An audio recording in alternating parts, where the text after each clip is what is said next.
Welcome students, welcome to our class. Today we will read the story based on the Helen Keller and it is a small part of his autobiography named The Story of My Life.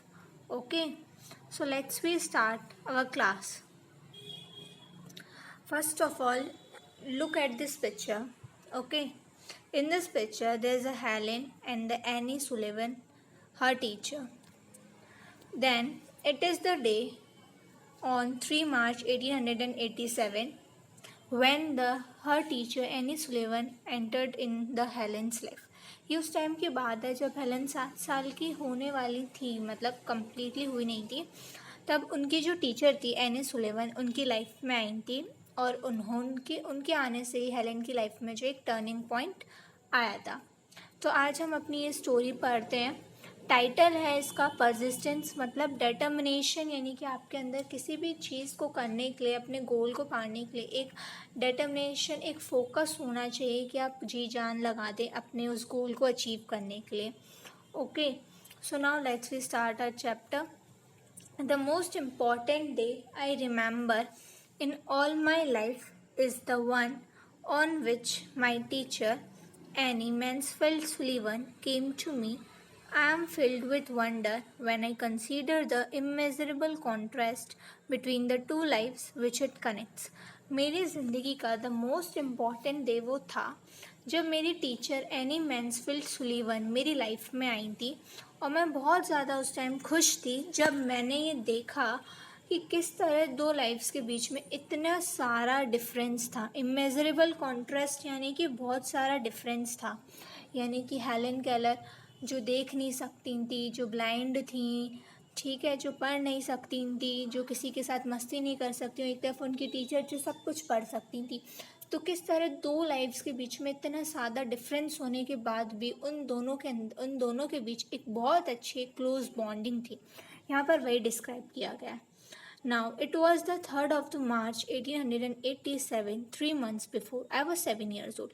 ये 3 मार्च 1887 जो मैंने अभी आपको बताया था, ये तब की बात है और ये डे बहुत इम्पॉर्टेंट था, तो आप लोग इसको हमेशा रिमेंबर करके रखिएगा। ये तब की बात है 3 मार्च 1887 की, जब वो 7 साल के होने वाले थे। उसके 3 महीने पहले ऑलमोस्ट जब हम कंप्लीट अपनी एज को ही कंप्लीट करने वाले होते हैं, तो उसमें 1 या 2 महीना रह गया होता लगभग, तो हम वो एज कंप्लीट मानते हैं। तो सपोज दैट इसलिए उन 7 साल के होने में 3 मंथ्स पहले की बात है, तब आई थी। तो इसलिए लगभग लोग कई बार हम ये भी देखते हैं वहाँ पर 7 years भी लिखा होता है। On the afternoon of that eventful day, I stood on the porch, dumb, expectant. I guessed vaguely from my mother's signs and from the hurrying to and fro in the house that something unusual was about to happen, so I went to the door and waited on the steps. तो उस special day के afternoon में होता है जब सन जो है वो बिल्कुल पीक पे होता है, यानी कि जब 12 PM की बात होती है, उस टाइम वो अपने घर के पोर्च पर, घर में जो एक एरिया होता है उसको हम पोर्च बोलते हैं, पोर्च में खड़ी हुई थी, बिल्कुल डम, मतलब बोल नहीं सकती थी, गूंगी। एक्सपेक्टेड मतलब उनके अंदर कोई एक होप थी। I guess regularly from my mother side, मतलब आपको पता है जब भी कोई इंसान के पास वो अपने एक सेंस ऑर्गन लॉस्ट कर चुके होते हैं, तो कहते हैं कि वो सभी चीज़ों को, मतलब जो वो अपने जो सेंस ऑर्गन को खो चुके होते हैं, तो उसकी पावर जो है वो उसकी पावर वो जो है वो फील कर लेते हैं। तो इन द सेम वे वो भी अपने माँ के इशारों से सारी चीज़ें समझ रही थी और वो इधर से उधर भाग रही थी अपने घर में। उनको लग रहा था कि कुछ अनयूजुअल अंदर कुछ होने वाला है, तो वो दरवाजे की तरफ गई और वो स्टेप्स पर खड़ी हो गई, इनकी सीढ़ियों पर खड़ी हो गई। The afternoon sun penetrated the mass of honeysuckle that covered the porch. उस आफ्टरनून में, मतलब उस दोपहर में, सन की जो तेज़ किरणें थी वो हनीसकल पे आ रही थी। जो हनीसकल का मतलब होता है कि वो ब्रांच, यानी कि वो प्लांट की वो ब्रांच की बात होती है। यहाँ पे एक प्लांट होता है हनीसकल, उस पर बहुत तेज़ी से सारी किरणें आ रही थी जिसने पूरे पोर्च को जो है वो कवर्ड कर रखा था। And fell on my upturned face, और मेरे वो फेस को छूती हुई निकल रही थी। My fingers lingered almost unconsciously on the familiar leaves and blossoms. मैंने जैसे उन, मतलब जानी पहचानी सी पत्तियाँ, फूल तो थे क्योंकि वो उनके पोर्च में जो है एक प्लांट लगा हुआ था, उसकी लीव्स थी, तो अक्सर अब प्लांट्स के पास जाया करती थी। जैसे उन्होंने अपनी फिंगर्स उन लीव्स या उन फूलों और पत्तियों पे रखी, तो मतलब लीव्स और प्लांट्स ने भी एक सिमिलर एक रिस्पॉन्स दिया। तो उनको ऐसा लगा कि लीव्स और जो ब्लॉसम्स हैं वो किसी सीज़न का वेलकम कर रहे हैं। सीज़न का यहाँ पे, सीज़न का क्या नाम है यहाँ पे, southern spring. Now I did not know what the future held Marvel और सरप्राइज। अब उनको नहीं पता था कि आगे क्या होने वाला है, कोई मार्वल यानी कि कोई चमत्कार होने वाला है, कोई सरप्राइज होने वाला है। फॉर मी, यानी कि उनके लिए, anger and bitterness had preyed upon me continually for weeks. मतलब उनके अंदर बहुत ज़्यादा गुस्सा था, क्योंकि उनको नहीं समझ में आ रहा था कि वो इस सारी प्रॉब्लम्स को किस तरह फेस करें। तो उनके अंदर बहुत सारा गुस्सा और कड़वापन था, जिसका वो बहुत सारे वीक्स से वो शिकार थी इन सारी चीज़ों का। और एक बहुत गहरे अवसाद ने जो है वो उनको, गहरा अवसाद का मतलब होता है stage of the mind when you feel very depressed and upset. जब आपको लगता है कि आप बहुत दुखी हो तो उस स्टेट को लैंगर बोला जाता है। तो उनकी उसी स्टेट ने, मतलब वो अपने आप को बहुत कमज़ोर समझ रही थी, तो उसी से उनको इंस्पिरेशन मिली कि उन्हें स्ट्रगल करना चाहिए और उन्हें अपने ड्रीम को कंप्लीट करना चाहिए। अब यहाँ पे क्या है ना, एक फ्रेज़, एक बहुत कोटेशन दिया गया, एक पैराग्राफ दिया गया, तो आप इसको बहुत ध्यान से समझना, बहुत इंपॉर्टेंट है। Have you ever been at sea in a dense fog when it seemed as if a tangible white darkness shut you in, and in the great ship, tense and anxious, groped her way toward the shore with the plummet and the sounding line, and you waited with the beating heart for something to happen. I was like that ship before my education began, only I was without compass or sounding line and had no way of knowing how near the harbor was. Light, give me light was the wordless cry of my soul, and the light of love shone on me in that very hour. मतलब अब आप suppose that, आपको पता है हम कोई भी चीज़ imagine कर सकते हैं, तो आप अपना इमेजिनेशन कीजिए कि आप एक घने कोहरे में बैठे हुए हैं, फॉग इनके घने कोहरे में बैठे हुए हैं, जहाँ पे एक समुद्र है, एक सी है। तो आपको ऐसा लग रहा है कि आपको किसी अंधेरे ने, एक डार्कनेस ने ढक लिया है। यहाँ पे डार्कनेस का मतलब क्या है, बहुत सारी प्रॉब्लम्स, बहुत सारी डिफ़िकल्टीज़ हैं आपके लाइफ में, और आप और हेलेन केलर यहाँ अपने आप को एक शिप की तरह कंपेयर करिए। मतलब शिप जो बहुत परेशान है, टेंस यानी कि परेशान और दुखी है, जो grouped her way toward the shore, जो इस समुद्र को पार तो करना चाहता है किसी साउंडिंग लाइन के साथ, मतलब उसे कोई गाइड करेगा तो वो आगे अपनी प्रॉब्लम्स को फेस कर सकता है, कोई इसको मोटिवेट करेगा, कोई इसको इंस्पिरेशन देगा, गाइड करेगा, तो इन सारी प्रॉब्लम्स को सॉल्व कर सकता है।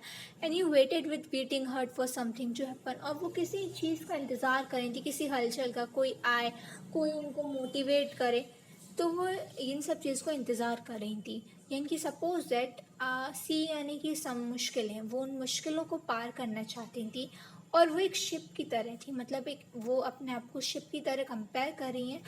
हेलेन केलर इन सारी डिफ़िकल्टीज़ को पार करना चाहती थी, तो वो चाह रही थी कोई आए उनकी लाइफ में, कोई उन्हें कोई एक ऐसा, मतलब कोई ऐसा कंपेनियन मिले, उन्हें कोई ऐसी लाइफ में उनका पर्सन आए जो उन सबको, इन सभी प्रॉब्लम से लड़ना सिखाए, इन सभी प्रॉब्लम्स को वो सॉल्व कर सकें। तो यहाँ पे लिखा है I was like that ship. वो कह रही है मैं उस शिप की तरह थी जब मेरी एजुकेशन शुरू हुई, मतलब जब मैंने अपनी पढ़ाई मेरी शुरू भी नहीं हुई थी, मैं उस शिप की तरह थी। Only I was without compass और साउंडिंग लाइन। मतलब वहाँ पर उस टाइम मुझे कोई भी गाइड करने वाला नहीं था। कंपास आपको पता है जो डायरेक्शन दिखाता है, तो यहाँ पे उन्हें कोई भी गाइड करने वाला नहीं था। And had no way of knowing how near the harbour was. और उन्हें नहीं पता था कि उनके आसपास समुद्र कहाँ है, उनके आसपास बंदरगाह कहाँ है, वो उनके आसपास उनकी सफलता कहाँ पर है। उन्हें नहीं पता था कि वो अपने गोल तक, अपने ड्रीम तक वो कैसे पहुँचे।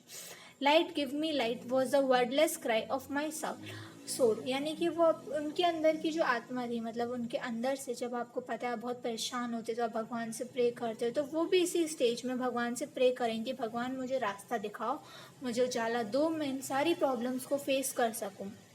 And the light of love shone on me in that very hour. और वहीं उनके प्यार की किरण जो है वो हर घंटे उन पर चमकती थी। I felt approaching footsteps, I stretched out my hand as I supposed to my mother. उन्हें किसी के कदमों की आहट सुनाई दी, उन्होंने अपना हाथ खींचा, उन्हें ऐसा लगा जैसे उनकी मम्मी ने उनका हाथ खींचा है। समवन टुक इट, उनको लगा किसी ने उनका हाथ पकड़ा है। And I was caught up, और उन्हें किसी ने उठा लिया। And held close in the arms of her, किसी ने उनको गले से लगा लिया। हु हैड कम, जो उनके पास आए, यहाँ के उनके आसपास की सभी चीज़ों को रिवील मतलब बताने, आसपास की सभी चीज़ों को बताने आया। And more than all things else to love me, और सबसे ज़्यादा मोस्ट इम्पॉर्टेंट कि वो इंसान उनसे प्यार भी करता है। अब हमने यहाँ तक का जो पार्ट था वो ये था कि उनकी एजुकेशन स्टार्ट नहीं हुई थी, उससे पहले का पार्ट था कि वो अपने आप को अपनी वो स्टेट बता रही थी that she was feeling very lonely, upset and the depressed. Now her education is begin, अब उनकी एजुकेशन शुरू हो चुकी थी, ठीक है। तो अब ये वही उस बात को वो एक्सप्लेन कर रही हैं। The morning after my teacher came, उस सुबह जब मेरी टीचर आई थी, she led me into her room, वो मुझे अपने कमरे में ले गई और उन्होंने मुझे एक doll the. The little blind children at the Perkins institution had sent it, एक छोटी सी अंधी सी बच्ची मतलब ब्लाइंड चिल्ड्रन जो पर्किंस इंस्टीट्यूशन, ये नेम बहुत इंपॉर्टेंट है, आप लोग इसको ज़रूर अंडरलाइन कीजिएगा। पर्किंस इंस्टीट्यूशन वो प्लेस है, वो इंस्टीट्यूशन है जहाँ पर उनकी जो टीचर थी एनी मैन्सफील्ड सुलीवन, वो वहाँ पर बच्चों को पढ़ाया करती थी। तो वहीं की उनकी किसी स्टूडेंट ने ये डॉल दी थी, और जो लॉरा ब्रिगमैन या जो नाम दिया गया, उन्होंने इस डॉल की ड्रेस को डिज़ाइन किया हुआ था। फिर हेलेन केलर कहती हैं, but I did not know this until afterward when I had played with it a little while, Miss Sullivan slowly spelled into my hand the word doll. Okay, तो अब वो कह रही हैं कि उनको नहीं पता था कि मतलब उनको इन चीज़ों के बारे में नहीं पता था। जब उन्होंने इस छोटी सी डॉल के साथ खेला तो मिस सुलीवन ने उनके हैंड पर, अब आप खुद बताइए, जो इंसान देख नहीं सकता, सुन नहीं सकता, वो इंसान किस तरह पढ़ेगा?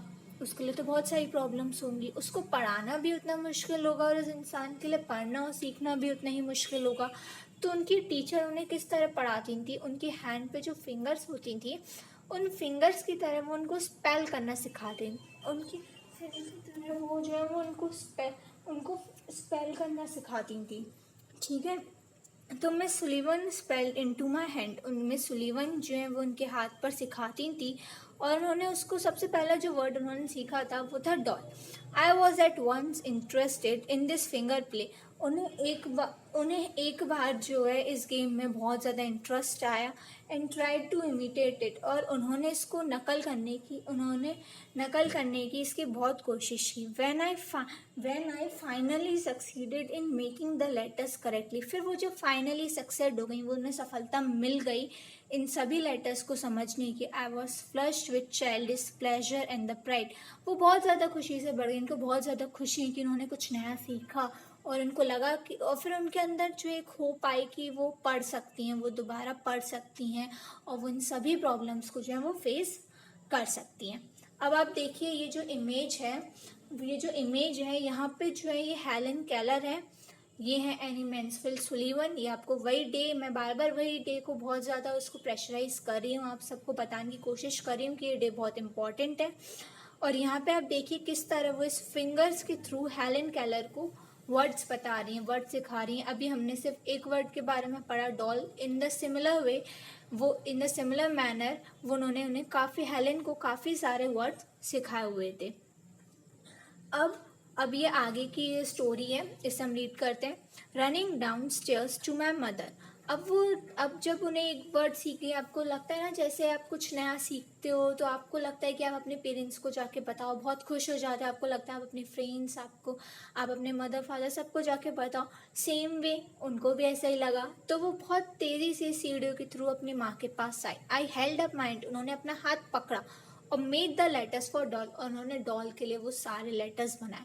आई did not know that I was spelling a word, उनको ये नहीं पता था कि वो किसी वर्ड की स्पेलिंग लिख रही थी, और उनको ये भी नहीं पता था कि ऐसा कोई वर्ड होता है। उन्होंने तो बस सिर्फ DOLL, मतलब वो स्पेलिंग उन्हें याद थी, मतलब वो लेटर्स उनको बनाने आ चुके थे। I was simply making my fingers go in monkey like imitation, वो सिंपली अपनी फिंगर्स को जो है, इमिटेशन का मतलब था नकल करना, बंदर की तरह नकल करना, यानी कि वो अपने फिंगर्स के थ्रू, मतलब फिंगर्स होती हैं, आप अपने फिंगर्स के थ्रू आप लेटर्स बनाते हैं, फिंगर्स, दो फिंगर्स को ज्वाइन करके, दो फिंगर्स को अलग अलग, मतलब फिंगर्स को अलग अलग मैनर से आप लेटर्स बनाते हैं, इन द सेम वे वो भी इसी तरह लेटर्स बना के अपनी मम्मा को दिखा रही थी। In the days that follow, जैसे जैसे दिन बीतते गए वो काफ़ी सारे वर्ड्स इस तरह इस मतलब अजीब से अच्छे से इस वे में वो सीखना सीख गई। अमंग दैम, उनमें से बहुत सारे वर्ड्स थे, पिन, हैट, कप, मतलब बहुत सारे वर्ड्स थे, पिन, हैट, कप, और काफ़ी सारी वर्ब्स थी, जैसे कि sit, stand and walk. But my teacher had been with me several weeks before I understood that everything has a name. But मेरी जो टीचर थी वो मेरे साथ जितने भी हफ्ते मेरे साथ थी, उससे पहले वो सिर्फ हेलन इतना जानती थी कि हर चीज़ का नाम होता है, लेकिन किस चीज़ का क्या नाम होता है, किसको क्या बोलते हैं, किसी क्या स्पेलिंग होती है, वो सारी चीज़ें नहीं जानती थी। एक दिन वो अपनी एक नई डॉल के साथ अपनी न्यू डॉल के साथ खेल रही थी, तो वो मिस सुलीवन जो है वो एक और डॉल लेके आई, और into miss Sullivan put my big red doll into my lap. Lap मतलब गोदी, यानी कि उनकी गोदी में लाके एक नई डॉल लिखी और उन्हें फिर से डॉल स्पेल कराने की कोशिश की, and try to make me understand. वो कह रही है, वो उनकी जो टीचर थी वो उनको ये समझाने की कोशिश कर रही थी कि जिसके साथ हेलन केलर पहले खेल रही थी वो भी डॉल थी, और जो उनकी टीचर ने अब उन्हें दिए वो भी डॉल है। स्टार्टिंग के दिन में वो मग और वाटर को लेके, वो मग और वाटर भी उनके टीचर उन्हें सिखाना चाह रही थी, लेकिन हेलन सीख नहीं पा रही थी। Sullivan had try to impress upon me that mug is Sullivan. वो कह रही हैं कि उनकी टीचर उन्हें बताना चाह रही थी, मग, MUG, मग को मग बोलते हैं, एंड WATER इसको क्या बोलते हैं, वाटर बोलते हैं। But I persistent confounding the two, मतलब वो बहुत ज़्यादा कन्फ्यूज हो रही थी, वो नहीं समझ पा रही थी। इन despair she had drop the subject, और फिर इसी तरह ना उन्होंने ना इस सब्जेक्ट को कुछ देर के लिए छोड़ दिया। आपको लगता है ना कोई चीज़ हमें समझ नहीं आ रही होती, आप बहुत कोशिश करते हो, तो आप सोचते हो ना अभी इसको छोड़ दो, थोड़ी देर बाद हम इसको दोबारा करेंगे। इन द सेम वे उन्होंने भी ऐसे किया था, only to renew it at the first opportunity. फिर उन्हें उनकी टीचर उन्हें फर्स्ट वाले मेथड से, मतलब पहले की तरह उन्हें फिर से सिखा रही थी। ठीक है, अब ये जो है इनके आगे की जो स्टोरी थी वो कह रही हैं, I became impatient at her repeated attempts and seizing the new dog. अब उन्हें बहुत गुस्सा हो गया। अब आपको पता है, आप एक ही चीज़ को, अब आप एक ही, सपोज दैट आप जब आप भी कोई भी नया टेबल आप याद करते हो, या आप कोई भी क्वेश्चन आंसर आप जब भी कोई लर्न करते हो, तो आप एक ही आंसर को बार बार, आपको याद हो चुका होगा, फिर भी आप बार बार उसको रिवाइज करने की कोशिश करते हो, बार बार लर्न करते हो, तो आप बहुत ज़्यादा, आपको लगता है ना, आप इम्पेशेंट हो जाता, आपको लगता नहीं हमको याद है, अब आपको ये नहीं करना। इन द सेम वे वो भी ऐसे ही कह रही थी, आई became impatient at her repeated attempts. वो अपने इस बार बार, मतलब उनकी टीचर बार बार उन्हें कोशिश करा रही थी समझाने की, तो जो है इम्पेशेंट मतलब होता है वो अपना पेशेंस, यानी कि धैर्य खो बैठी थी। And seizing a new doll, और उन्होंने अपनी टीचर से वो न्यू डॉल ली। I dashed it upon the floor, उन्होंने उसको फ्लोर पर पटक दी। I was keenly delighted when I felt the fragments of the broken doll at my feet, और वो बहुत ज़्यादा खुश हुई जब उन्हें उनके पैरों के पास जब वो डॉल गिरी तो वो टूट गई, पीसेस, फ्रेगमेंट्स मतलब टुकड़ों में टूट गई, तो उन्हें बहुत ज़्यादा खुशी हुई। लेकिन उन्हें इस बात का कोई भी पछतावा या कोई भी दुख नहीं हुआ। फॉलोड माई पैशनेट आउटबर्स्ट, इस उन्होंने जो गलती की है उन्हें इस बात का कोई भी पछतावा है, कोई भी दुख नहीं हुआ, क्योंकि वो उस डॉल को प्यार ही नहीं करती थी। I had not love the doll, वो उस डॉल को प्यार ही नहीं करती थी। In the still the dark world in which he lived, मतलब वो जिस अंधेरे में वो रहती थी, तो उनके लिए वहाँ पर कोई भी स्ट्रॉन्ग इमोशन, सेंटिमेंट, यानी कि इमोशंस या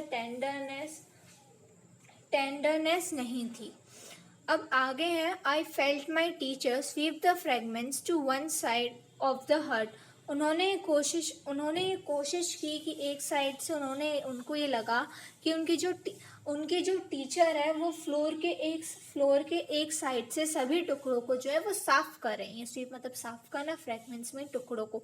and I had a sense of dissatisfaction that the cause of my discomfort was removed and she brought me my hat। और वो ना मेरे लिए एक हैट लेकर आई। उन्होंने कहा I had a sense of satisfaction, उन्हें जो है बहुत ज़्यादा संतुष्टि हुई कि उनको जो डिस्कम्फर्ट लग रहा था उसकी जो सारी वजह जो है वो मिट चुकी है।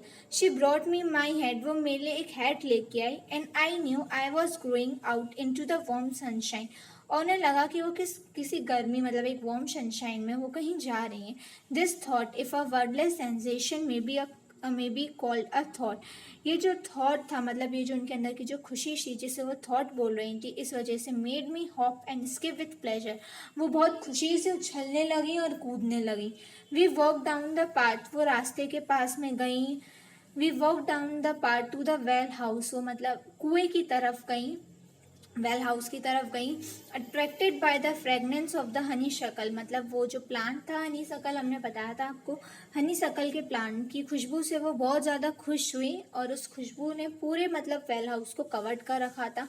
समवन वॉज रोइंग वाटर, उन्हें लगता कोई वहाँ से जो है वो पानी निकाल रहा है। And my teacher placed my hand under the spout, मतलब नल, टोंटी बोलते हैं स्पाउट का, मतलब उस नल की टोंटी के नीचे उनकी टीचर ने उनका हाथ रखा है। As the cool stream gushed over one hand, जैसे जैसे ठंडा जो पानी है उनके हाथ पर आ रहा था, she spell into other the word, तो उनकी टीचर उन्हें फिर से एक नया वर्ड सिखाने लगी, वाटर। पहले धीरे धीरे, first slowly and then rapidly, फिर तेजी से। आई स्टूड स्टिल, मैं फिर खड़ी हुई, मेरा पूरा ध्यान मेरी टीचर की फिंगर्स की तरफ, उनकी जो फिंगर्स थी, उनकी टीचर की फिंगर थी, वो अपनी फिंगर के मूवमेंट के थ्रू उन्हें ये जो वर्ड है वाटर, इसकी स्पेलिंग वो उन्हें सिखा रही थी। ये देखिए यहाँ इमेज दी है, ये आपको दिया एक हैंडपम्प आपको दिख रहा है। यहाँ पर उनके टीचर ने उनका हाथ जो है वो नल के नीचे रखा हुआ है, पानी आ रहा है और वो उनको क्या कर रहे हैं, स्पेल करने की कोशिश कर रही हैं वाटर को। अब ये है suddenly I felt a misty consciousness as of something forgotten, उनको कुछ अजीब सा, उनको ऐसे होता जैसे वो कुछ भूल रही हैं, ऐसा उन्हें लगा। Thrill of a returning thought, उनके मन में वो विचार वापस आया। The miss and somehow the mystery of the language was revealed to me. I know that water mean the wonderful cool something that was flowing over my hand. That living word awakened my slow soul, gave it light, hope, joy, set it free. There were barriers still, मतलब and it is true, but barriers that could in time be swept away. वो कह रही है मुझको पहले ऐसे लगा जैसे मैं कुछ भूल रही हूँ, फिर मेरे मन में जो एक थॉट वापस आया और किस तरह ये जो मिस्ट्री थी लैंग्वेज की, जो गुत्थी थी, वो मुझे समझ में आई। एंड आई न्यू, मुझे पता चला, फिर मुझे समझ में आया कि WATER की जिसे हम वाटर बोलते हैं, उसका मतलब होता है कुछ ठंडा ठंडा, कुछ ठंडा ठंडा, कूल कूल समथिंग, जो मेरे हाथ पर, कुछ उनके हाथ पर जो ठंडा ठंडा चीज़ जो बह रही है उसको वाटर बोलते हैं। फिर उस वर्ड से जो है उनकी जो ज़िंदगी है वो जागी, मतलब अवेकन माई सोल, उस वर्ड से जो है उनके अंदर एक फ्रेशनेस आई, उनको एक उम्मीद आई। उनको जब वो ठंडा ठंडा लगा तो उनको ये समझ में आया, उनके अंदर एक होप आई, उनके अंदर एक जॉय आया और उनको लगा कि हाँ वो अपना जो ड्रीम है उसको वो पूरा कर सकती हैं। और वो किस तरह, और वो जो उन्हें लग रहा था कि वो पढ़ नहीं सकती, लिख नहीं सकती हैं, तो अब वो सारी चीज़ें कर सकती हैं। तो उनके लिए उनकी जो प्रॉब्लम है, उन्हें लग रहा था कि हाँ वो इस प्रॉब्लम को सॉल्व कर सकती हैं। देयर वर बैरियर्स स्टिल, वो कह रही है बैरियर्स का मतलब होता है मुश्किलें। आप जो भी कभी आप जब चैप्टर पढ़े होते, कोई डिफ़िकल्ट वर्ड आता है तो आप उसको अंडरलाइन करके उसके मीनिंग्स आप ज़रूर लिखा कीजिए। देयर वर बैरियर्स स्टिल, मतलब मुश्किलें बहुत थी, इट इज़ ट्रू, ये बात सच है, but barriers that could in time be swept away, वो कह रही है मुश्किलें बहुत होती हैं रास्ते में, लेकिन टाइम के साथ साथ वो धीरे धीरे मुश्किलें जो है वो जाती जाती हैं। एक टाइम अच्छा आता है, एक टाइम बुरा आता है, बुरा वक्त भी बीत जाता है बहुत जल्दी। I left the well house eager to learn, फिर मैंने उस घर को, मैं जो वेल हाउस की तरफ मैं वहाँ से निकली, मतलब वेल हाउस से मैं गई और मैं बहुत ज़्यादा उत्सुक थी। अब तो उनके अंदर और भी न्यू एनर्जी आ गई, अब तो और भी ज़्यादा न्यू इंस्पिरेशन आ गया कि वो उन्हें अब फिर से सीखना है। उन्हें पता चला हर चीज़ का एक नाम होता है और एक हर नाम एक नए थॉट को क्या देता है, गैव बर्थ, यानी कि जन्म देता है। सपोज दैट, आप सपोज कीजिए पानी नाम का जो वर्ड है, पानी नाम का वर्ड है, उससे उनकी ज़िंदगी में कुछ ठंडा ठंडा, उनके फीलिंग में क्या है, उनके मन में उनके एक फील आया ना, एक कोई चीज़ ठंडी होती है, ठंडी होती है, डॉल आई, डॉल के साथ वो खेल रही थी तो उनको ऐसा लगा, तो उनको वो कितना मज़ा आया, मतलब उनके मन में डॉल के साथ वो खेल रही तो इन्जॉयमेंट आया। अगर वो पानी के साथ, वाटर के साथ जब उनके हाथ पे पानी डाला गया तो उन्हें क्या लगा, उनको बहुत, उनके अंदर एक फीलिंग आई, उनको जो है एक फील आया, उन्होंने एक फील, जैसे बहुत सारे फीलिंग्स होती हैं, हॉट, कोल्ड, बिटरनेस, समथिंग, बहुत सारी चीज़, तो उनको एक फीलिंग आई कोल्ड, मतलब उनके मन में एक नया थॉट आ रहा है ना, वो हर एक वर्ड से कुछ ना कुछ नया सीख रही हैं, वो वही बताना चाह रही। As we return to house, फिर वो वेल हाउस से वापस कहाँ गई, अपने घर की तरफ आ गई। उन्होंने हर ऑब्जेक्ट को every object which I touch, वो कह रही है मैंने जिस भी ऑब्जेक्ट को मतलब टच किया, उनको लगा कि उनकी लाइफ के साथ उन्होंने उस हर ऑब्जेक्ट को कनेक्ट किया। दैट वॉज बिकॉज, वो इसलिए क्योंकि उन्होंने I saw everything with a strange new side that had come to me, because वो अब हर चीज़ को, हर ऑब्जेक्ट को वो एक अलग नज़रिए से देखती हैं, एक पॉजिटिव व्यू से देखती हैं। ऑन एंटरिंग द डोर, जैसे ही वो दरवाजे पे गई, उन्हें I remember the doll I had broken, उन्हें वो डॉल याद आई जो उन्होंने तोड़ी थी जब उनकी टीचर, आपको याद होगा मैंने बताया था, जब वो डॉल उनकी टीचर ने उनको दी थी तो उन्होंने डॉल को फ्लोर पे गिरा दिया था, उनको इस बात का कोई भी दुख नहीं हुआ। तो जब वो वापस आई घर पे तो उन्हें वो डॉल याद आई। I felt my way to the hut, और उन्होंने अपने आसपास जो है फ्लोर को महसूस किया, and picked up the pieces, और उन्होंने अब उनके जो टीचर थी, अब आप बोलोगे उनके टीचर ने तो डॉल के सारे टुकड़े साफ कर दिए थे, जबकि जो उनकी टीचर थी उन्होंने डॉल फ्लोर के एक साइड से सारे टुकड़े साफ किए थे, दूसरी साइड तो वो पड़े हुए थे, तो उन्होंने रिमेनिंग पीसेस को उठाया। I tried vainly to put them, और उन्होंने जो है उन सभी पीसेस को जोड़ने की कोशिश की। तब उनकी आंखों से, then my eyes filled with tears, तो उनकी आंखों में आंसू आ गए। For I realised what I had done, तब उन्हें इस बात का एहसास हुआ कि उन्होंने क्या किया। And for the first time I felt repentance and sorrow, और उन्हें सबसे पहली बार उन्हें अपने किसी काम के लिए पछतावा और दुख हुआ। अभी हमारा जो लास्ट पैराग्राफ है, I learn a great many new words that day, फिर उन्होंने उस दिन बहुत सारे न्यू वर्ड सीखे। I do not remember what they all were, उन्हें नहीं याद कि उन्होंने क्या क्या वर्ड सीखे, but I do know that mother father sister teacher were among them, लेकिन उन्हें पता है कि उनमें से कुछ words mother father sister teacher कुछ थे, and words that were to make the world blossom for me, और यही मदर फादर सिस्टर टीचर, इन्हीं वर्ड्स ने मिलकर उनकी ज़िंदगी को फूलों की तरह मतलब महकना सिखा दिया था, फूलों की तरह खिलना सिखा दिया था, उनकी लाइफ में बहुत सारी खुशियाँ भर दी थी। आप बोलेंगे कैसे, अब आप बताइए। टीचर ने क्या किया था, उनको आके पढ़ाना शुरू किया था। मदर फादर सिस्टर मतलब उनके साथ हमेशा, उनकी हर प्रॉब्लम में उनके साथ थे, हमेशा उनको मोटिवेट कर रहे थे। Like Aaron's rod with the flowers, यहाँ एक फ्रेज दिया गया, एक Aaron's rod with the flowers, it would have been difficult to find a, फिर अब पहले वो अपने आप को क्या समझती थी कि इस दुनिया में मुझसे ज़्यादा दुखी इंसान कोई भी नहीं होगा, सबसे ज़्यादा प्रॉब्लम्स मेरी लाइफ में, पहले समझती थी। लेकिन अब जब वो नया कुछ सीखने लगी तब उनको ये रियलाइज़ हुआ, वो ये कह रही थी अब इस वर्ल्ड में ये बहुत ही मुश्किल होगा मुझसे ज़्यादा खुश बच्चा देखना, कोई मतलब मैं जितनी खुश हूँ मुझसे ज़्यादा कोई खुश हो, ये बहुत मुश्किल होगा इस ज़िंदगी में। That I was as I lay in my crib at the close of that eventful day, वो उस इवेंटफुल डे में मतलब स्पेशल डे में वो पूरी तरह वो पूरा इन्जॉय कर रही थी। And lived over the joys, मतलब पूरी खुशी वो इन्जॉय कर रही थी। इट हैड ब्रॉट मी, क्योंकि वो डे उनकी ज़िंदगी में बहुत सारी खुशियाँ देकर आया था।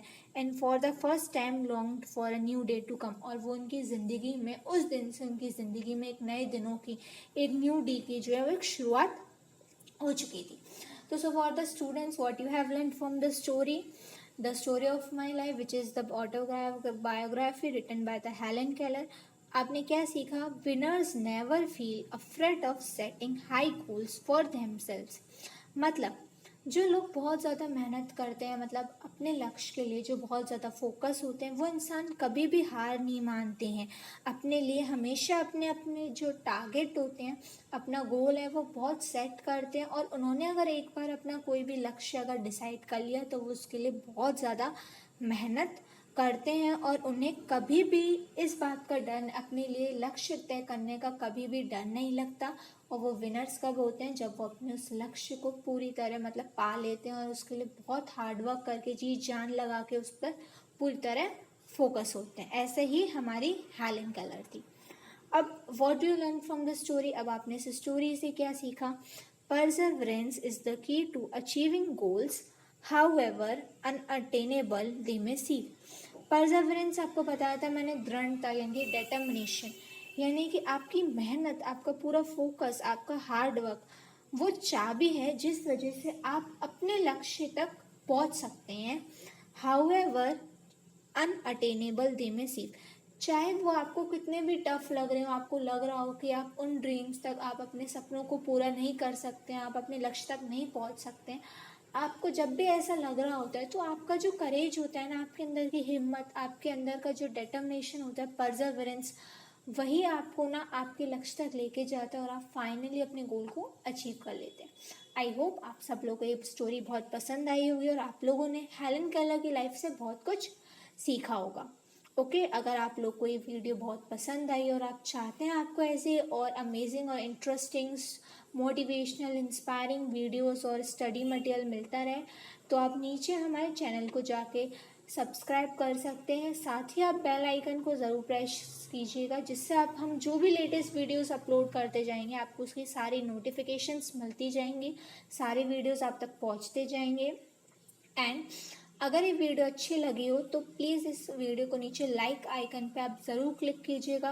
और अगर आपको कोई भी मतलब एनी क्वेरी है, कोई भी डाउट है, या आपको ये वीडियो अच्छा लगा है, तो आप हमें इसका फीडबैक भी आप हमें कमेंट बॉक्स में नीचे दे सकते हैं. Okay, thank you.